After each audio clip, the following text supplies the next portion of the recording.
Hi, good morning, everybody. Today, my guest, Lydia Lee, she is a freedom instigator for corporate prisoners.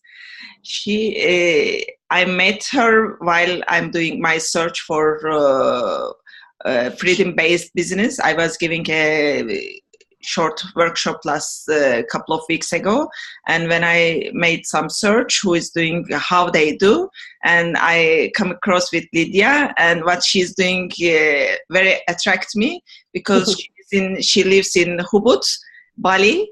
Yeah. 2 years ago, when I quit my job, I was planning to go Bali, and when I checked the place, I come across with the Ubud.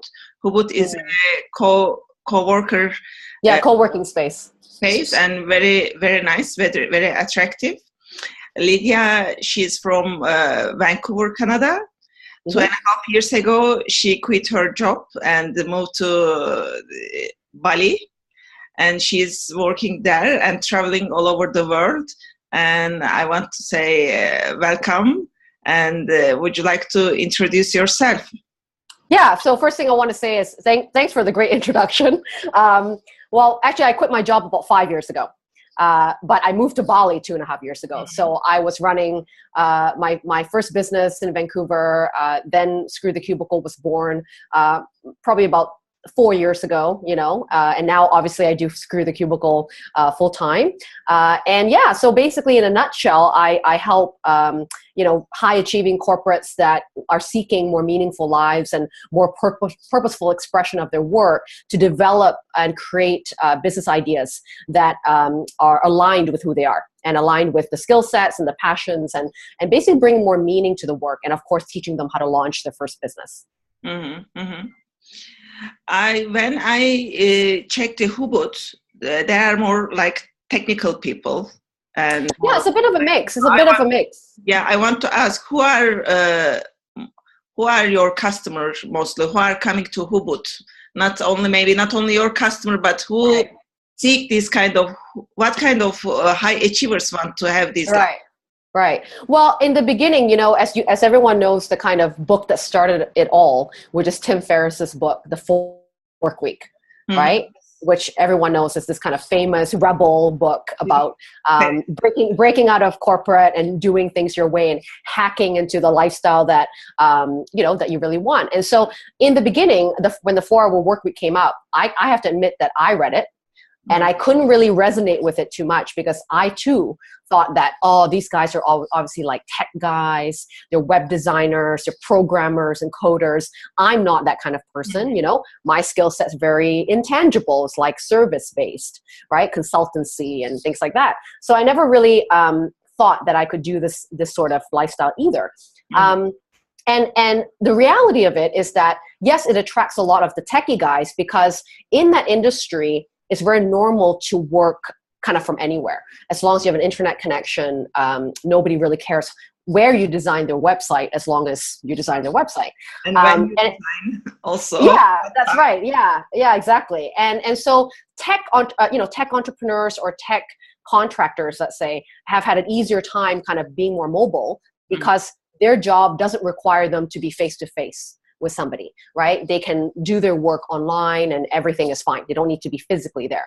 Now, things have changed in the way that we buy things. I mean, when was the last time you bought anything physically? There's Amazon. We hire psychologists sometimes through the online world. I work with a coach for writing and self-development coach. I've never met her, but everything's like me and you are having this call right now.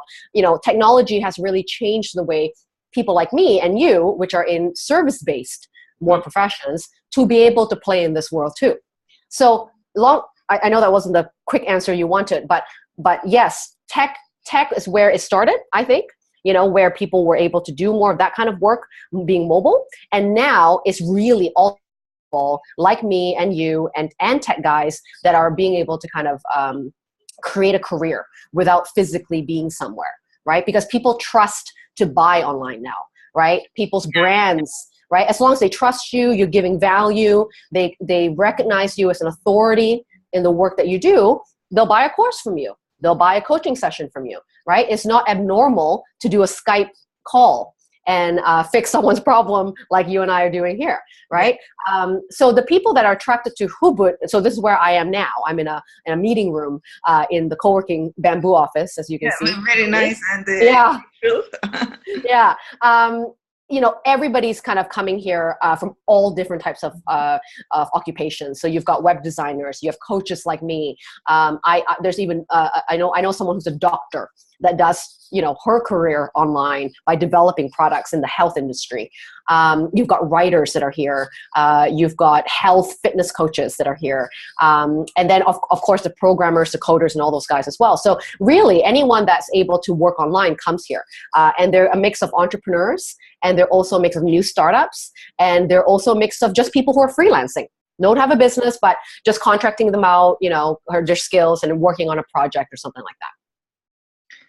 Very exciting. Yeah. I say very cool. It's very exciting. You made me to come there. You know, I was so you might not leave.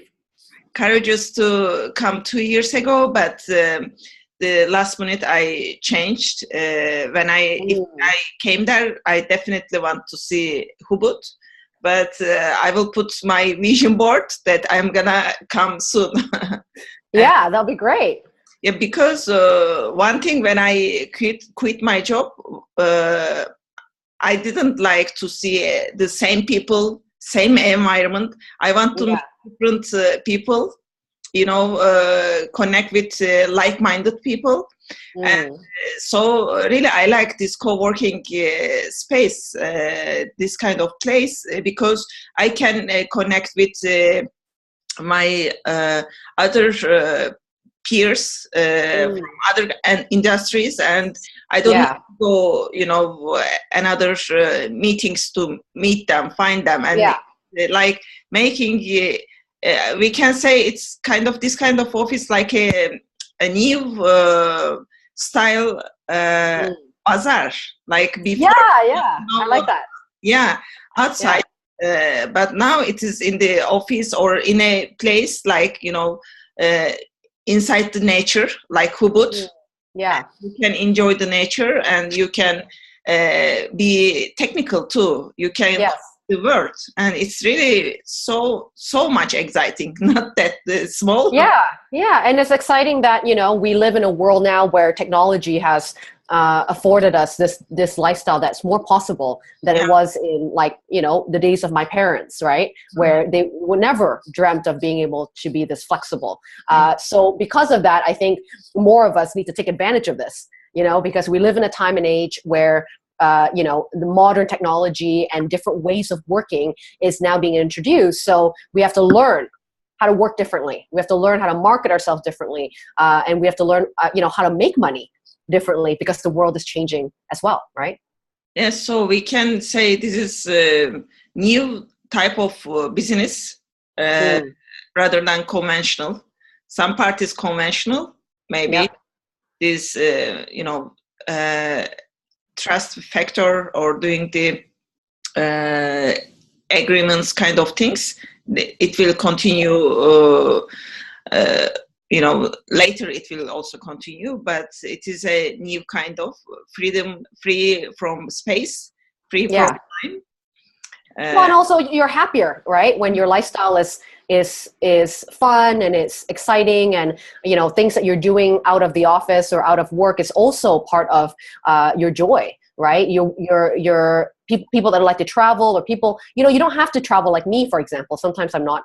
I like to stay put. You know, I like to be in one place for 6 months at a time. But the point is having the choice, right? Having the choice to say I want to stay, or I don't want to stay. Or I want to go. I want to do this. It's choice.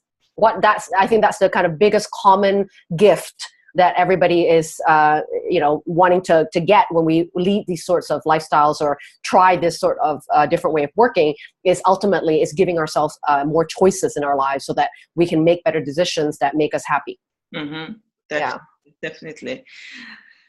When I do search about you, I also see that work and play is very important. Yes. You say this is your lifestyle. Yes. And, you know, it is resonate with me. I took some course from nonviolent communication, Marshall Rosenberg. and he has a quote he's saying, if there is no play, don't do this work, don't do this, because if there is a play, whether it is so hard, so you don't feel stressful, you don't feel tired, and so chase the play. What would you like to say about what is work and play for you? Well, I mean, what is the play is, I mean, the word play is really just this kind of, loosely, you're kind of in the flow of things, and you are flexible, and you are kind of experimenting, playing with different ideas, playing with different ways of conveying a message or whatever. So play to me doesn't necessarily mean I go outside and play with my hula hoop or learn to dance. I mean, those are play as well, which are important in your life. But play to me in the sense of work is a style of doing work that feels like play. So I'm a huge believer to not do do anything in particular that doesn't bring you joy in some way, or at least doesn't challenge you or expand you in the way that you hope for, in your lifetime. So play could be, for example, if you don't like doing agreements, or you don't like having this serious approach to business, don't do that. You can introduce a different way of operating in your business that is more authentic, is more human, it has humor. You kind of say what you want to say. You don't use jargon. That is kind of a playful way of kind of looking at business. And I think everybody really has this play side that they have. Not everyone is the humorous person, but some people, very much loves to illustrate their ideas out instead of writing a blog. Mm-hmm. Right? So they should do it that way instead of writing words, right? So it's about kind of figuring out, where do you feel the most in flow, right? Yes, we all have to make money. Yes, we're providing value, but does it have to be so serious? Can we put our personality in it? Can we say the things that we really want to say without feeling afraid of judgment? Because our best work is when we say what we want to say, whether it's popular or not unpopular. But that's when you really find your standing in your work, right? And positioning of something that you care about, and hopefully you connect with the people that need you the most. Not everybody, just a specific type of people, right? Great. I will say this is the best definition I ever heard. So thank you very much. It is really expressing yourself freely. Expressing, exactly. That's a great word. Yeah, we love freedom, but freedom of expression, I think, is one of the biggest things that we want. We want to be heard. We want to say the things we want to say. And I'll give you a little quick story about when I didn't play. Mm-hmm. When I first started my business at Screw The Cubicle, I wrote some copy for my website, and it had a couple swear words in it, because that's just how I talk sometimes, right? I'm passionate about it. And someone came up to me and said, Lydia, I think you should take out all the shit words and the swear words out of your copy, because you're going to scare other people. Someone may want to work with you but hate profanity, and you're not going to get them as a client. And then I said, oh shit, I do want clients, so I guess I have to conform. Mm-hmm. So I took out my personality out of the copy, and you know what, I did get clients, but the clients I got were the clients I didn't want to work with. They were straight lace, they were serious, and then I couldn't be myself in the session. So she was right. I got more clients, but they were not clients I wanted, and then I switched back, back to the original copy, and it pissed off a lot of people, but it also resonated with a lot of others. And then those others, ended up working with me, and I loved the relationship. It felt like play, because I was being myself. When I read your title in LinkedIn, Freedom Instigator for Corporate Prisoners, it's really, I told you, it's really attract me. It is a kind of rebel, but it resonate with rebel in me. And I'm also thinking I was a prisoner when I was in corporate. I wish not to be like that, but the system, it's securing us there if you are creative people, because what happened with these constraints. I know that creativity is very important for me. If I don't express my creativity, I cannot be myself. So I start to chase what will be, what kind of life I really want to have.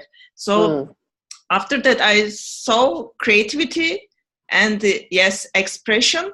It's very important, and be courageous. And so really, I congratulate you to give this title. It's really very... Oh, great. Yes. Yeah, excellent. Attracting the right people, actually. Not all people. Not all. Attract the right people to you, and That's you right. will enjoy to work with them. That's right. And that's the point of it all. It's not to be, that work doesn't have to be drudgery. It doesn't have to be like, oh, I have to take off my mask after 5 o'clock. Mm-hmm. You know, it's about being yourself 24 hours a day, right? And that's, in a way, in my opinion, really true freedom, because you don't care about pleasing everybody. Mm-hmm. You know, you care about your mission, you care about your impact, and you know that when you be yourself, you allow other people to be themselves too, right? You're leading the way. And I think that's a huge importance in, you know, something that I try to be as much as I can, and it's not easy. You know, but it's this constant reminder to ourselves that we can't be anybody else. Yes, we can be ourselves. And we need to chase that, to be ourselves. Yeah, that's right. So since you are in a new style of business, how do you see the future of business? How do you see the future of job? Do you contemplate or think about where is it going to? Yeah, I mean, it's quite interesting, this kind of new shift of thought, you know, of people now really caring and valuing, you know, mindfulness and caring more about happiness. And, you know, people kind of rather trade earning less money to get more happiness these days, right? It's kind of a new way of how we want to live. And I think we're finally kind of getting to the truth of that. And I think because of that, even big companies are starting to evaluate how to make sure that their employees are happy by offering different alternative ways to kind of build this employees environment, right? So I've heard of big companies kind of allowing now, right, some of the employees to take off to foreign countries, as long as they do the work and they have a system set up and, you know, it's business as usual. As long as you're responsible, they're allowing kind of this more flexibility of location and not having to be physical in the office. That's sometimes a perk, right? That they might throw out there and go, hey, you're allowed to work from anywhere but you're still an employee. And I think it's because, as I said, businesses are realizing that employees are human and they're motivated by emotional triggers, happiness, joy, whatever it might be. And they can only be better workers or better employees if they themselves are happy as well. You know, so I do see, you know, corporations and traditional jobs changing in time, not there yet, but it's starting to plant the seed, you know, with bigger business where they're letting, you know, outsourcing a lot of their positions out to people that don't live in, you know, the same country as the office, for example, and kind of even sometimes getting new talent from different countries that they wouldn't have done before because they expected them to be physically there, you know? So I think it's exciting. It's exciting to know that actually in time, perhaps you don't need to only build a business to get freedom, that you can still have security of a job. Some people aren't very, you know, motivated to build a business. They don't want to. And that's okay. It doesn't mean everyone has to do it. But we still all crave the same sort of flexibility. So if there's jobs that allow that, then I think that's an excellent thing for the future for us. Mm-hmm. Mm-hmm. So when you look at your experience since you are doing 5 years, what is the pros and cons being in freedom-based life? It's a lifestyle. So yeah, it's a lifestyle. It's a whole new change of everything. Yeah. Well, let's go with the pros for now. Obviously, some of the pros is flexibility. And as I mentioned, choice, right? Having choice is one of the things that I value the most these days. I will, you know, say no to big money projects when I know that it's going to stifle something that I really want to do, or, you know, go against my values. And for me, having choice to say, no, I don't want that. I'm going to do this instead and create that instead. That has been a blessing. You know, I can't tell you how great I sleep at night, knowing that every decision I make, whether they fail or not fail, they're mine. They come from me, They come from my drive, my why. And I think that probably makes me create better things because I'm inspired. It's not like I have to do it. I want to do it. There's a difference between that feeling. And so choice is the number one pro, I would say, about this kind of freedom-based lifestyle.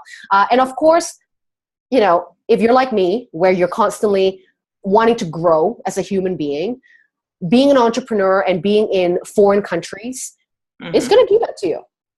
You have to make new friends all over again. You've got to learn new culture. You've got to be afraid of things that are unknown. And it's constantly changing, right? You're in different places. You're in, sometimes your business takes a different route. Every time I never have the same day. It's always different. And how could you not change as a person? How could you not grow as a person when you're in this sort of environment, right? If you think about what we were used to doing, where we used to work 9 to 5, it's the same day, right? Over and over again. Same people, same project, same desk. Yeah, it's kind of the same. And of course, we don't grow as humans because we only see the same thing over and over again. I ate the same type of dinner. I saw the same friends. I went to the same restaurants. It's always the same. So now that I've been kind of on the road for 2.5 years, I'm always seeing interesting things. I'm always asking why. I'm always going, oh, that's interesting. I wonder how that applies to my life, because I'm being shown physically all these different things, meeting different people, learning new things all the time. And that's a huge pro for me too, because my self-development, my human growth, I think absolutely, links to that. And then a con, I guess some negative things that you would say about freedom-based is that as I said, choice is a pro, but choice can also be a con. Mm-hmm. Because having too much choices, now I have to depend on me. I make decisions. That's pressuring, right? So, yeah, it's sometimes, yes, it's pressuring, and it's that time. How do you actually? Yeah, and I have to this struggle. I have actually. We are not stuck to be choiceless. But actually, we are stuck to having so many choices because the paradox of choice is not so much wired to make the best choice out of so many choices. We are mostly from 1 or 2 choice. But when I move out, it's a good subject. Right. Move out from the corporate, I saw actually endless choice. Abundance of choice. Which one? Select. Yeah. How can It's a blessing and a curse. Right? So it's learning about how to navigate through the choices, but learning how to navigate through the choices or being equipped to navigate through the choices requires you to know yourself, right? To know yourself well enough to understand what you want, because there's always a choice out there. There's always ideas, there's always new projects, there's always new people to work with, but what do you want? What do you want to do this year? Or I like to think in more smaller chunks, like what do I want to achieve this month? And then go into much more of a bigger scale. But what do I want to experience? This word, what I want to experience, is a great one to use because it's a bit more dreamy. Mm-hmm. It's a feeling. What I want to feel, what I want to experience when I think about doing work I love, or when I think about living a life of my dreams. What do I want to experience? And then when you know what that experience feels like, sounds like, tastes like, smells like, then you can start to go, okay, what can I make choices on that's going to give me this experience? Mm-hmm. Right? Mm-hmm. So that's a way to start, but also know that every choice that we make is not perfect. Sometimes choices are meant for just that week that leads us to another choice and then another choice. So we can never be 100%.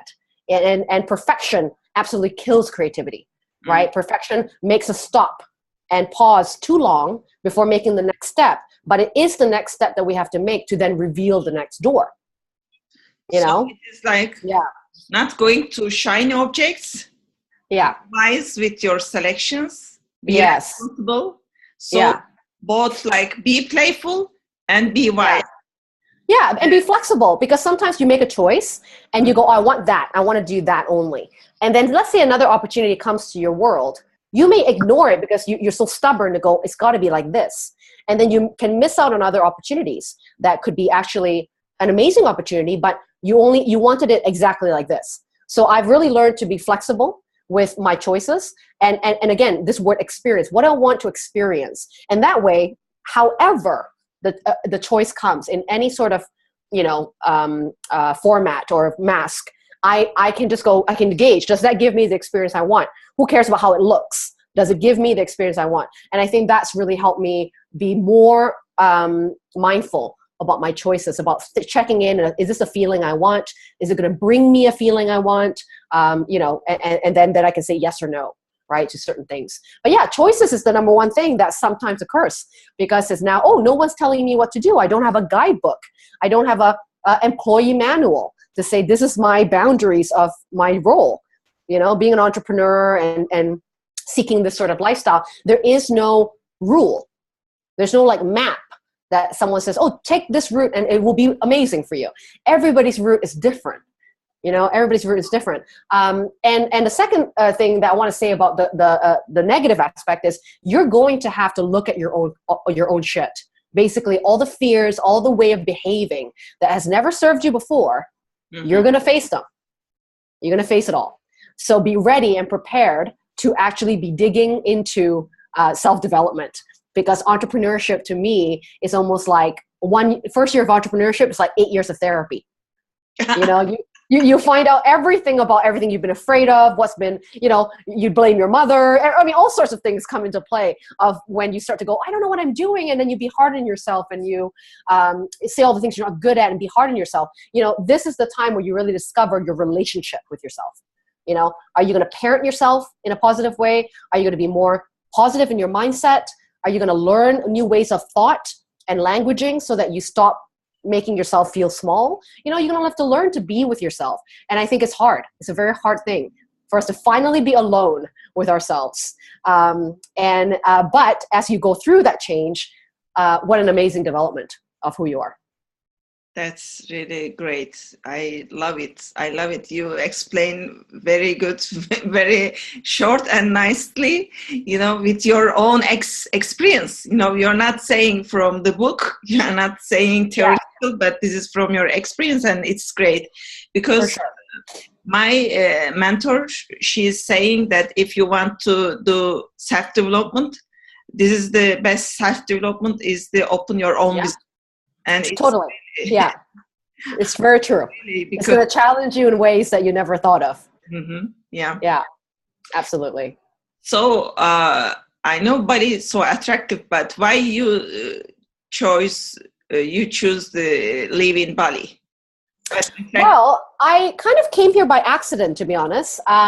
So as I said, originally I'm from Vancouver. It's rainy and cold, and I knew that I wanted to be in the tropics. I was actually born originally in Malaysia. So at about 8 years old, I moved over to Canada. But, that was all I knew. And so Southeast Asia has always kind of had this I don't know, some sort of magnet, or I don't know. I quite like the culture. I really love the food. And one of the big pulls, obviously, is the cost of living. Cost of living is really inexpensive, and I love the beach, and I love this sort of type of holiday in a way.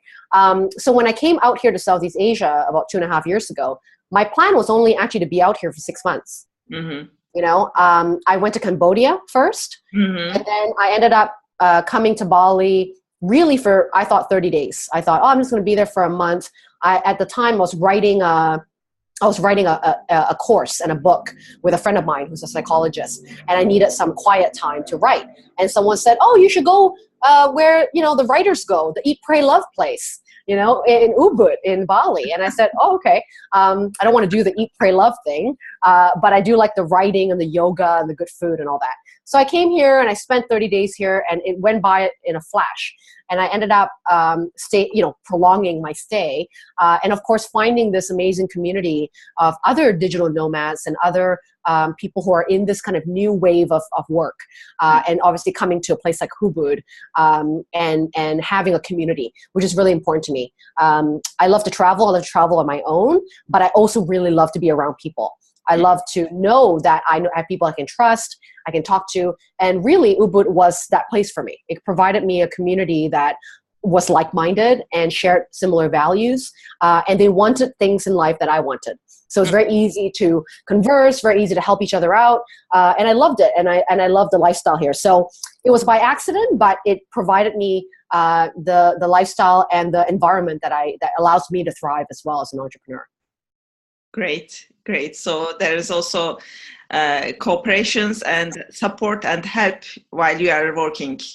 Oh yeah, totally. Yeah, I have great friends here that are also running a business. Everyone's running different things, creating new products, doing all this e-commerce stuff I never understand, but it's great because I get to learn, right? I get to kind of go, oh wow, that's what's happening in the online world, and kind of have my thumb on the pulse there, right? So it's I love my life here in Bali, and I think it'll always be a very special home for me. But again, in my head, anything goes. So 3 months from now, I'm going to Spain. So maybe that will capture my heart. I might end up staying there. Who knows? Right. So again, the whole point of flexibility of it all. Right. So Spain, it's to go and live there to enjoy the place. Well, I want a bit of a different environment. I wanted to learn some dance. Again, what do I want to experience? And then choosing the country that lets me do that. But selfishly also, I wanted to travel with friends. And I have a few friends that are in Europe that we want to rent kind of a big house together and work on projects together and explore the place together. And I'll make it quite a bit more of a family reunion. But also, I've never been to Spain. I've never been to Latin, countries or anything like that. So this would be a great change for me. I'm going for 3 months. I don't know if it will be longer. We go with the flow, right? But for now, the plan is about 3 months. Yeah. As long as there's an internet connection, then I can work. Yeah.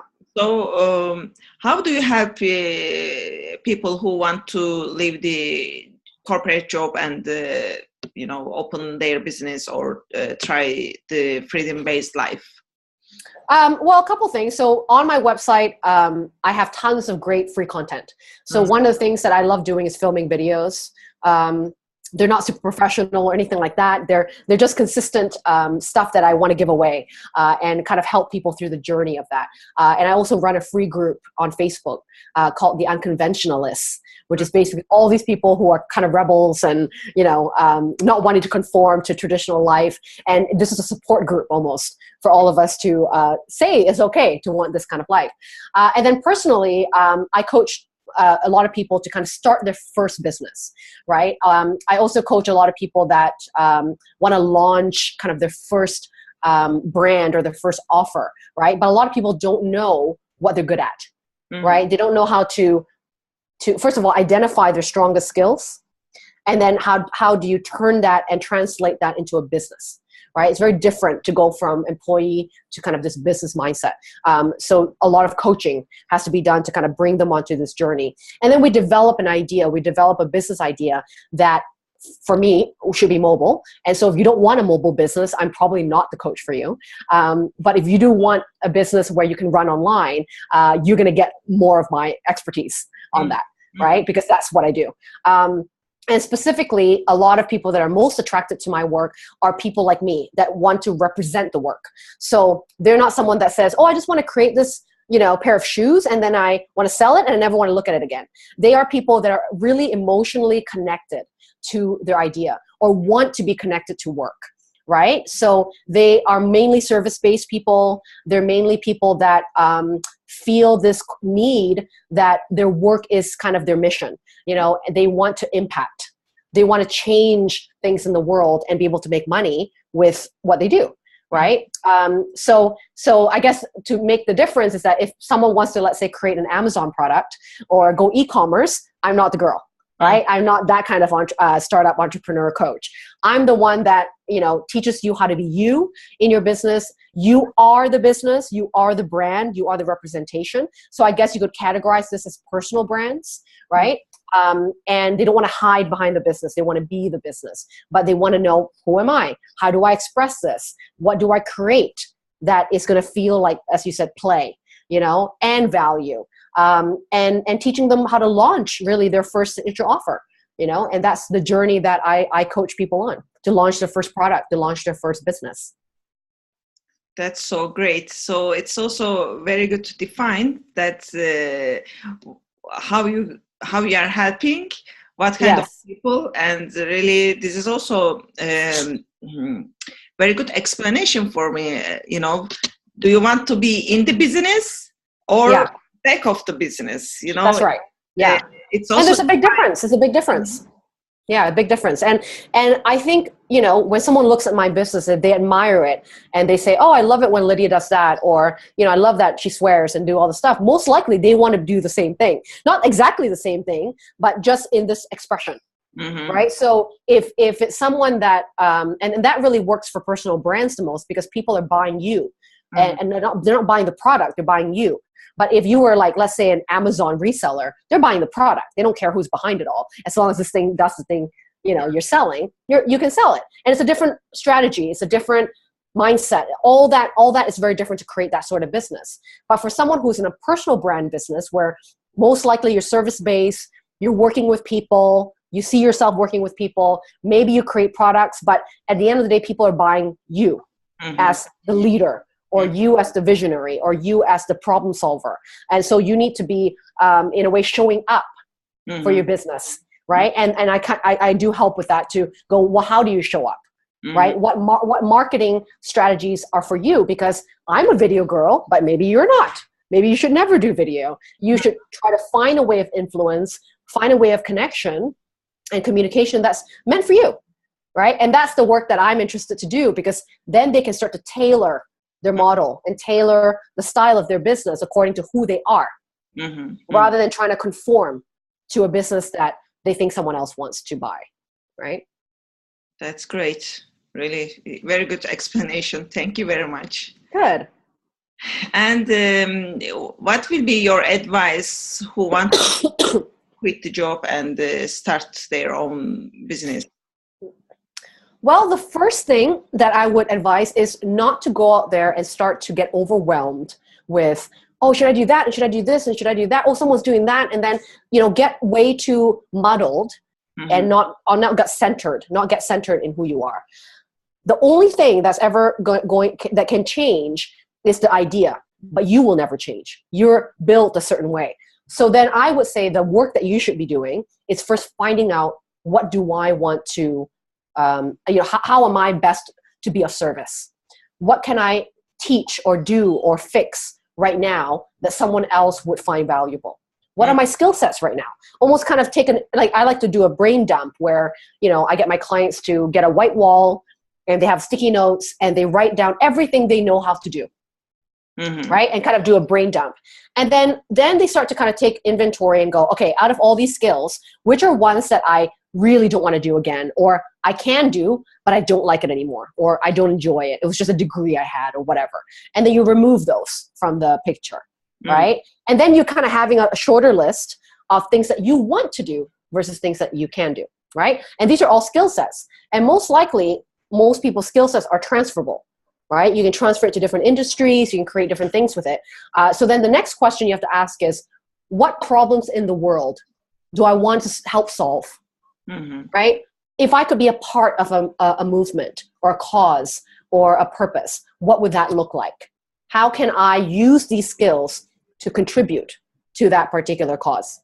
Right? So one of the causes that I was huge in, because obviously this is why I quit my job, was this whole freedom. I felt that humanity could never grow if we were trapped in these sorts of boxes. I felt my own creativity dying because of what I had to do for work. And so creativity, self-expression was really my theme, Then I had to go, So then I had to go, well, do I want to teach people how to be creative? No. What other skills do I have? Well, I've got I'm a great problem solver. I'm a great builder. I like creating things. And in my past, in my corporate job, I used to do business development. I used to create products. I used to do startups. So how can I use that skill, right, of business creation or marketing and all that, and use it towards helping people, to freely express? And that's kind of, today, entrepreneurship is my bag, but maybe 5 years later, it may not be, right? It doesn't matter. Today, we can only focus on what we can do best. Then we do that, and then a new door will open. Don't stop thinking too much about the future. Start thinking about now. How can I get myself, what's my most valuable skill? How can I use that skill towards a movement, a why, a purpose that I can feel good about, or help a specific person that I can feel good about? And then make your idea go around that. right? Rather than go, oh, what's other people doing? What's the new hot business out there? It doesn't matter. It's not for you.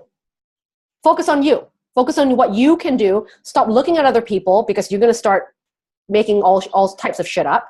Focus on you, and then go, what can I create from that space, right? That's my advice, to start from there. Great advice. I can say, really, I see that how you are owning your business, and it's very well defined. And I see that who are working with you really get lots of benefits working with you. I hope so. I hope so. Yes. Yes. Would you like to, we are coming end of our interview. Would you like to add something? Yeah, I mean, I'm really huge with, intimacy is a really big theme in my business. Like, I never want to be like Richard Branson or any, I shouldn't say that, you never know. But right now, I crave intimacy. I crave connection with the people that I help. And that's why I think a lot of my, the things that people see me in all the time is always about like video, because there's more connection there. I hold a lot of webinars and these groups. So one of the things that I would say is that if you would like to be around like-minded people that are creating this new life for themselves, or wanting to be with other people like that, if you go onto my website, screwthecubicle.com, there's in the upper bar there, I'll say join the Unconventionalists, or join my Facebook group. And that would be a great place to start. Right? And if people wanted to understand more about who they are, what their skills are, what I call your genius zone, right? What are your best skills? What's your best way of connecting? What's your best way of influence? They can take the free course that I have on my website. At this point, it's called What the F Am I Meant to Do with My Life? But basically, it revolves around the genius zone discovery of who you are. And that's a great start to kind of start the ball rolling as to those questions I just spoke about. Okay, that's great. Yeah. Thank you very much. You're very welcome. It's really very huge pleasure for me to talk with you, to connect with you. And that's why I like online business also. You can, you can find the like-minded people. And you're in Turkey, I'm in Bali, and we still get to connect. Yes, that's great. That's great. Yeah. Thanks for having me. Touch, I will say. And thank you very much, and have a great day. Yes, you too. Thank you.